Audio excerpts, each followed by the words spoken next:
ந கர்மனாம் அனாராம் பாத், கர்மம் செய்ய மாட்டேன் என்று விலகுவதால் அல்ல என்றான். ஒரே மனிதன் வெவ்வேறாக உள்ள கர்மத்தையும் ஞானத்தையும் பின்பற்றுவது இயலாது. ஆகவே அவர்கள் தங்கள் வாழ்வின் இறுதியில் மோட்சம் பெறுவது என்பது ஏதோ ஒன்றால் மட்டுமே நடைபெறும், அதாவது கர்மம் அல்லது ஞானம்.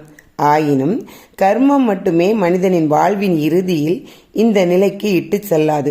அது ஞானத்தை அந்த மனிதனிடம் ஏற்படுத்துகிறது. இப்படியாக கர்மத்தால் உண்டான ஞானம் வேறு எதனையும் சாராமல் மோட்சத்திற்கு அழைத்து செல்கிறது. இதனை உணர்த்தவே கிருஷ்ணன் இந்த ஸ்லோகத்தை கூறினான்.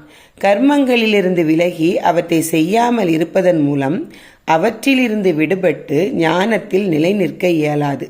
இப்படிப்பட்ட கர்மங்கள் இந்த ஜென்மத்திலோ அல்லது முன் ஜென்மங்களிலோ செய்த பாவங்களை தொலைத்து மனதை தூய்மைப்படுத்தவே உண்டாயின.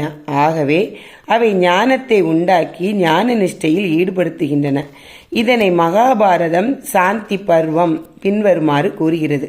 ஞானம் உற்பத்தியதே பும்ஷாம் ஷயாத் பாபஷ்ய கர்மன யதா தலப்ரக்யே பஷ்யத்யாத் மனாமாத் மணி. பாவங்கள் நீங்கும் போது ஞானம் ஏற்படுகிறது. அப்போது கண்ணாடியில் பிம்பம் போன்று மனதில் ஆத்ம தரிசனம் உண்டாகிறது என்பதாகும். அனாராம் பாத் என்றால் கடைபிடிக்கவில்லை என்பதாகும். நைஷ்கர்மியாம் என்பது கடமைகள் செய்யாத நிலையாகும். இந்த நிலை கர்மங்கள் அற்ற நிலை அல்லது ஞானயோக நிலை ஆகும். இந்த நிலையை கர்மம் இயற்றாமல் எந்த ஒரு மனிதனும் அடைய இயலாது. இந்த ஸ்லோகத்தின் கருத்து இதுவே ஆகும்.